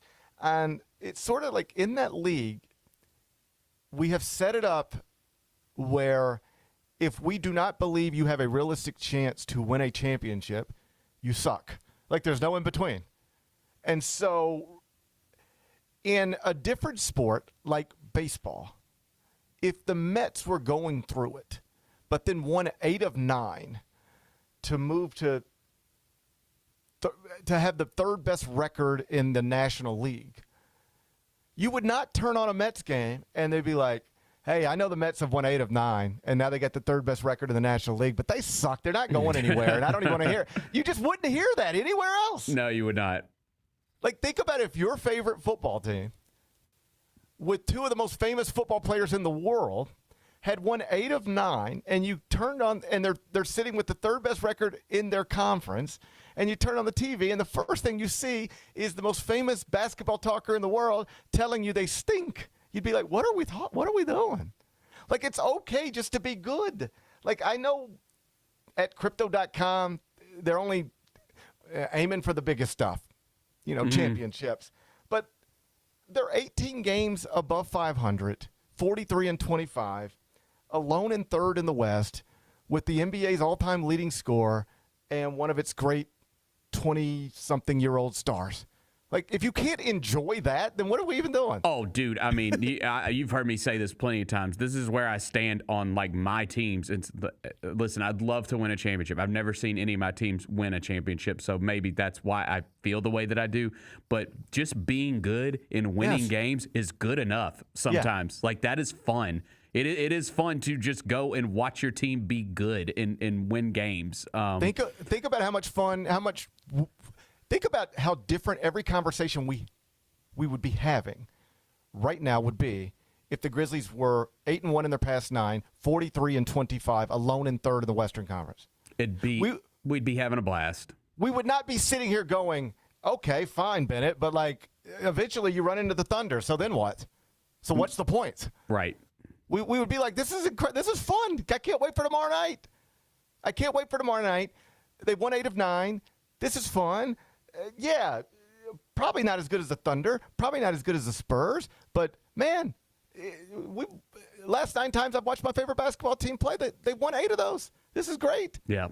And yet with the Lakers, like, the narrative is you can't go there with them. And I understand they're the Lakers and this is the Grizzlies and blah, blah, blah, blah, blah. It's just wild to me that is the way the NBA is talked about by the most important NBA talkers. In no other sport would you have that be the setup for a Lakers game. If a team was winning, let's just say the Yankees are the Lakers of Major League Baseball. If the Yankees had been struggling, but still had Aaron Judge and the MLB's all-time home run leader, who was still actually in his 40s but playing well. The Yankees have both of those people, but they've been struggling. But suddenly they've won 8 of 9 and let's double it up to make it fit more, based on the length of the season. Instead of 8 of 9, they've won 16 of 18 to get back, and now they've got the third best record in the American League with Major League Baseball's all-time home run leader, who is still in the lineup and playing well, and Aaron Judge, like the best his age player in the world. You would not turn on ESPN and they'd go, the Yankees have won 8 of 9 behind an incredible home run streak from Aaron Judge. Hey, Major League Baseball analyst, what do you think of what you're watching? And they immediately go, if somebody tries to tell me the Yankees are now World Series contenders, get out of my face. They stink. Yeah, they won some games, I guess, but you think they're beating the Dodgers? I mean, have you seen the Dodgers? They ain't beating the Dodgers, so don't talk to me about the Yankees. You'd go, what are you, what? I thought they'd won 16 of 18. Why are we shitting on them? But that is what happens in the NBA. Yeah. And it's why the Amazon Peacock shows are getting more popular. And it feels like that inside the NBA thing's getting a little less popular. Because here's what we're finding out.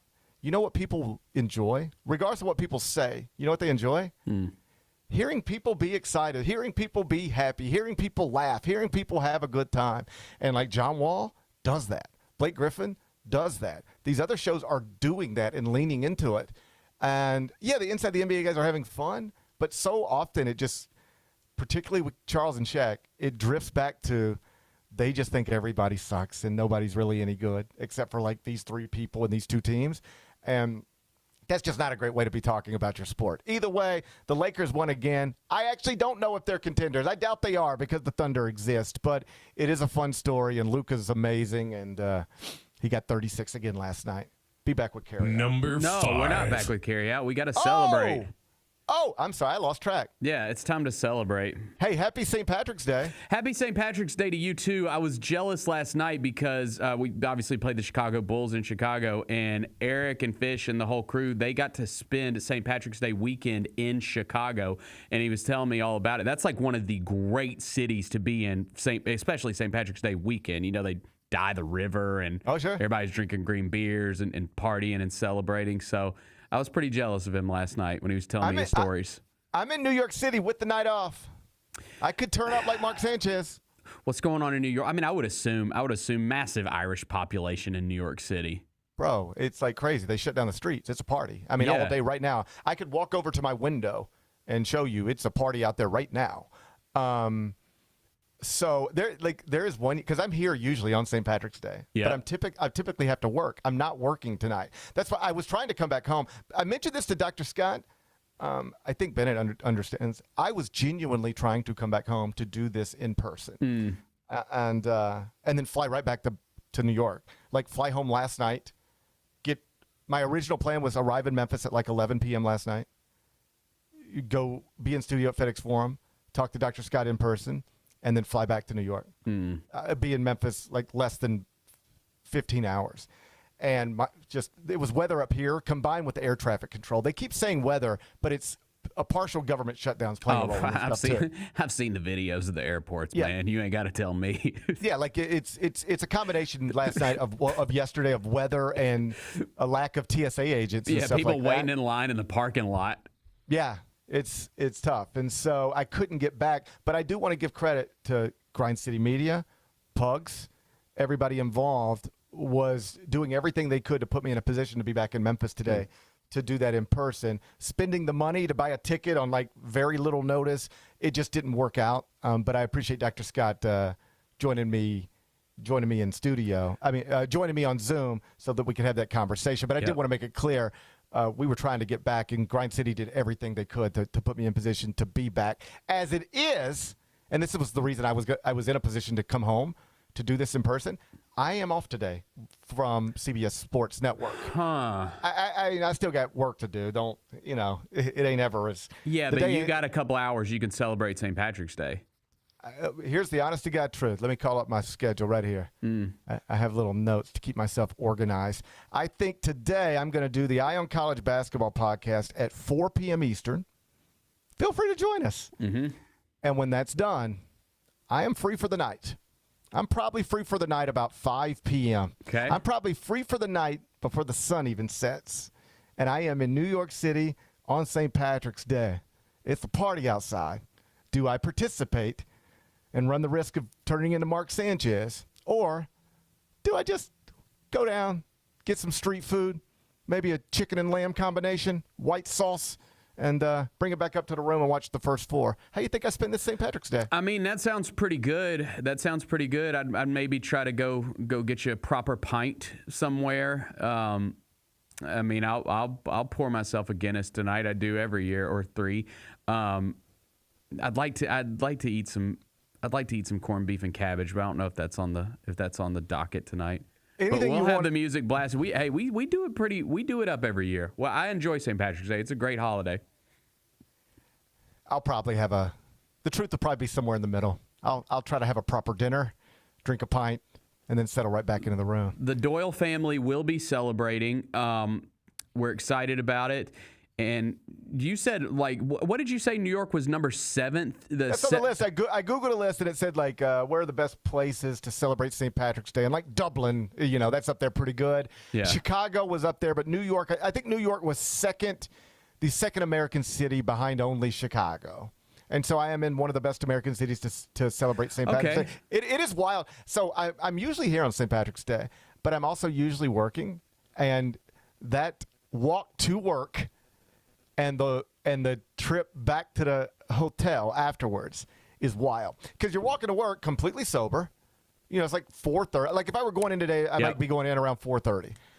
People have been going all day long. You're completely sober. You're in a suit and you're walking through the streets, and it's just debauchery. I mean, it's just right. Then this is a true story happened one year. I get out of the studio like 1:30 in the morning. At this point, the whole city's blacked out, right? I walk into my hotel, and there's this woman sitting like, they have like couches and chairs in a hotel lobby, and she's just sitting there, and she looks right at me. I'm just heading straight to the, show the key to the security, because you got to show the key to security. Yep. They don't want just anybody hanging around, and so I just show the key, and I'm just sort of walking straight to the hotel. But we make eye contact somehow, and she goes, "Excuse me," and I'm like, "Yeah," and she goes, "Do you have a room here?" And I said, "Yeah." I didn't know really. It was like a weird question. I didn't understand. I was like, "Yeah," and she goes, "Can I stay in it?" And I said, "What?" And she said, "I've lost my friends. I've lost my phone." St. Patrick's Day, she is smashed, and like she doesn't know she clearly is incoherent. She's like she's struggling, and she's like, "Please, I lost my friends. I've lost my phone. I don't know what to do." And I said, I wish you luck. Yeah, I can't get involved in all that, ma'am. No. This is an obvious problem, but it is so obviously not my problem. I can't. Yeah. And there is no way I'm making this my problem. I wonder where. I'm glad that you did that. That was the right choice. I wonder where we rank on the top cities to celebrate. Memphis? Yeah, I wonder if we're anywhere on the ranking. We got TJ Mulligans. And we got Silkies? We got TJ Mulligans. We got Silkies. Got the Brass Door. I feel like we can turn up for St. Patrick's Day. I think I've done St. Patrick's Day. Bog and Barley, Celtic. Dude, we got plenty of places to celebrate St. Patrick's Day. I think I've done St. Patrick's Day. I know I've done St. Patrick's Day at TJ Mulligans. I know I've done Silkies. Yeah, Memphis. I've had some good St. Patrick's Day in Memphis.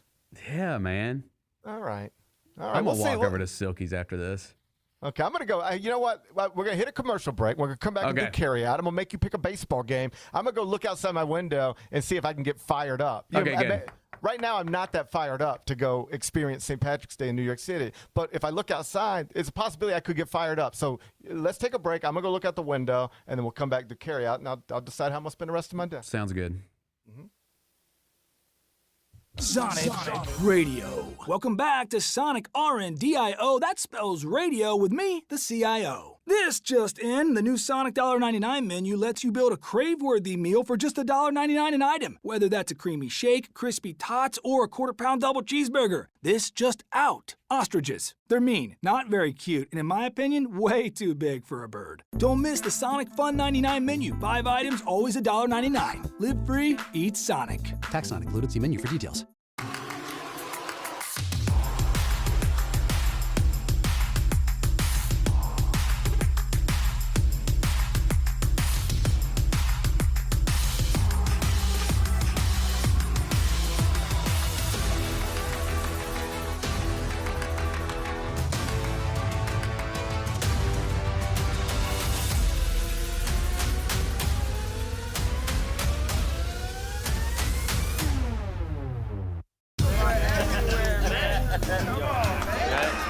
Now that's the new edition way.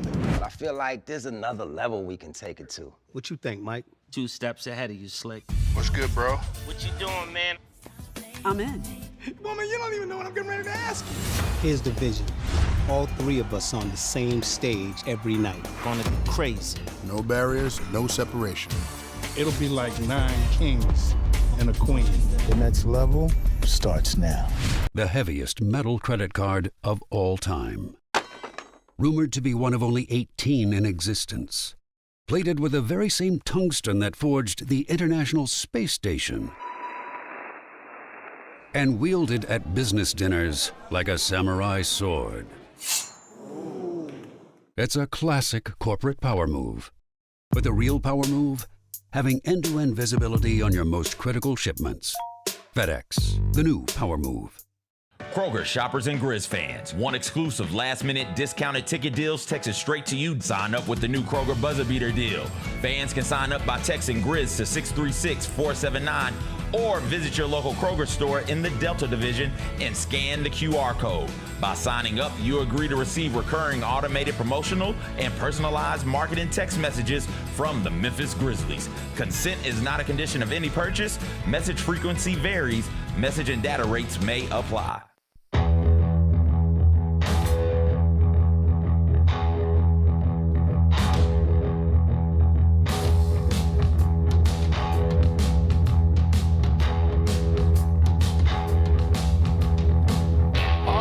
Make sure you understand what's going on. Grind City Media of the first Thursday and Friday of the NCAA tournament. It's the College Hoops Mega Madness Show. That's Chris Vernon in sunglasses. Jessica Benson on one side of him.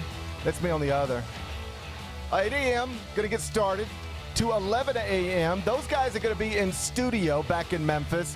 You know my job. I'm going to be here in New York City, but I am going to join them for a segment or whatever they ask me to do. That's the College Hoops Mega Madness Show. It is this Thursday and Friday, 8 a.m. to 11, right here on Grind City Media app or, of course, on YouTube. Let's wrap this up with Carryout. It's time for GP's Carryout. One final segment filled with stuff to take with you. It's not everything you need to know, but it's most of it.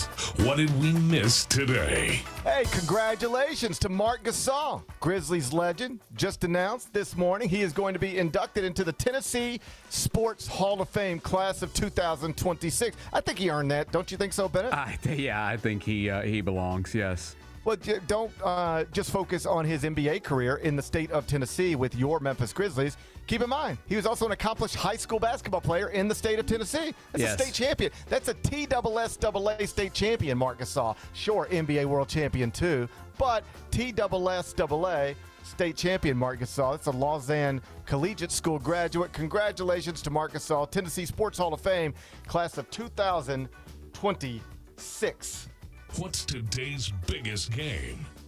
It's the championship game of the World Baseball Classic. Big Bet Bennett, are you ready for the championship game of the World Baseball Classic? Yeah, I'm ready. I lost last night, though.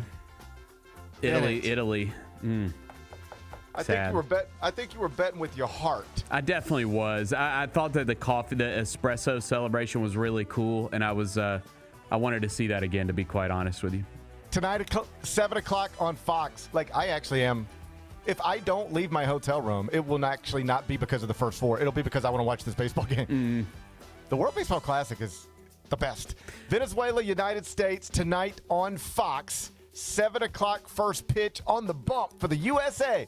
Nolan McClain, rookie, New York Mets. You've got to remember, he was they had injuries last year. Kadai Singer forgot how to pitch. It was a mess. So they just had to go bring up their prospects to try to get to the postseason.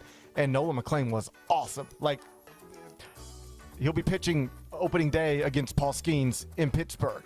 Tonight, he's trying to win a gold medal for the United States. Bennett, are you betting against your home country, or are you going to ride with the red, white, and blue? No, well, my home country is the United States. I will ride with the red, white, and blue. I said, are you going to bet against your home country or ride with the red, white, and blue? I will ride. I have no choice. I'm struggling right now, though. Aren't I? I think I'm on a losing streak. Well, Bennett, let me help you. I can get you updated on your record if you need to. Yes. You are now 315, 273, and 4. You're down to 9.2 units.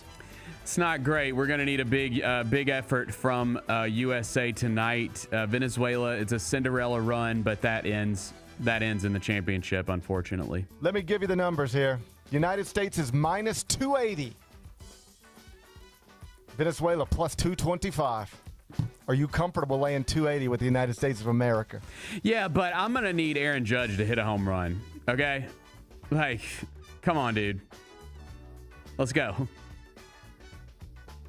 Hey, it's none of my business. It's the championship. Let's go. Bennett is laying 2.8 units with the United States of America tonight to try to win 1 unit. This could be a turning point in your life tonight. I know. I'm really scared, but I don't care. Well, let's go. Let's do this. Let's do this. Bennett said he's going to wrap himself in a flag tonight. Bennett said he's wrapping himself in a flag tonight. He expects to see Aaron Judge homer.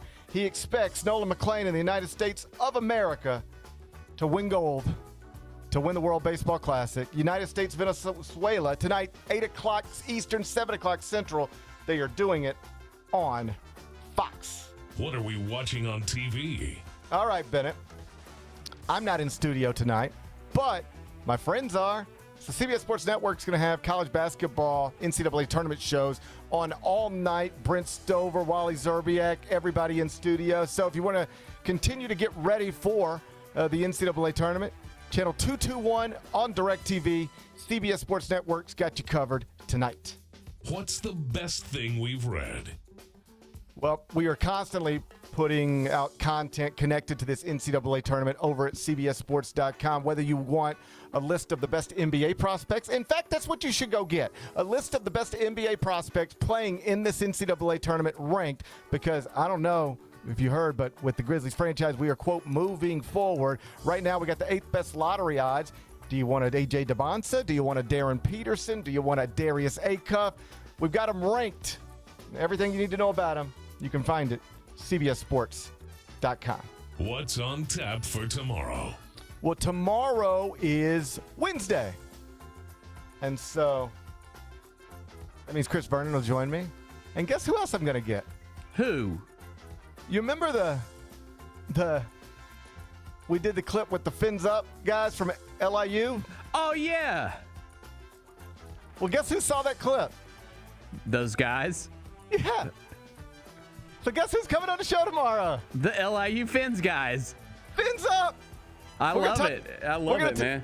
We're going to talk to Fins Up tomorrow. It's a hilarious story. We'll have fun with them. Looking forward to it already. Enjoy the rest of your day. I'll try to enjoy mine. We'll meet back here tomorrow at 10. Till then, be careful, be kind, be good. Rep your hood.